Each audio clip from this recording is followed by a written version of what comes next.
Hello and welcome to Prequel to the Sequel. My name is Dwayne and today I'm going to be doing a short review of House of Leaves by Mark Z. Danielewski.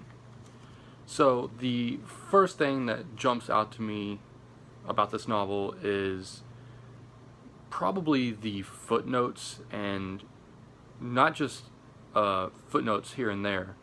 There's about 400 footnotes in this book, and reading these footnotes gets very tedious at some points. There were several points while I was reading this book that made me want to put it down, and it actually made me go into a reading slump for about a week or two. Overall, I actually really enjoyed this book.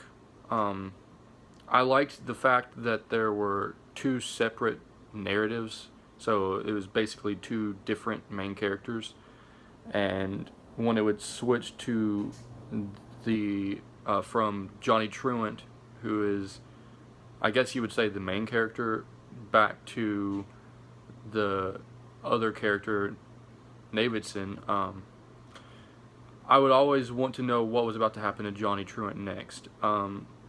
He just starts going further and further into, I don't know if I would call it insanity, but like, it's definitely strange what starts happening to him.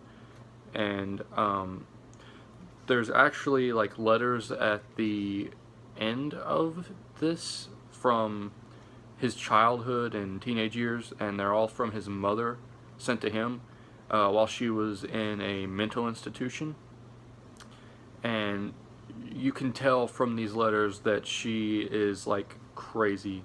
Like here's one of the ones she wrote.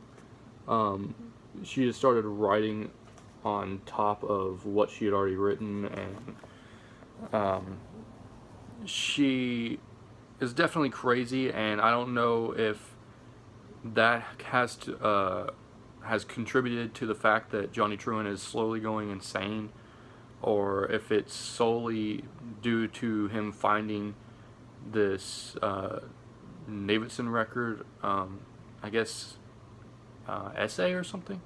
I don't know what I would call it. But there were also several parts in this that I felt didn't even need to be in here. You could have cut them out entirely. Like, there are whole sections dedicated to talking about like echoes and like everything that like every photographer for this one book or something. Like right here, this is also pretty crazy. There's like all these boxes, and that's a footnote, and you'll read from this footnote and continue on to this one. This whole thing is names of people, I believe, or okay, that one's names of places. And then you flip it upside down, and here's a completely other footnote right here of people's names. Then here's a footnote right here. It definitely gets really crazy, and this is one of the main parts that made me want to put this book down. But then you'll start getting to the, I guess I would call it the, for me at least, the highest points of the book, where it starts being almost no text at all on pages that, I think at one point it was like 90 pages or so.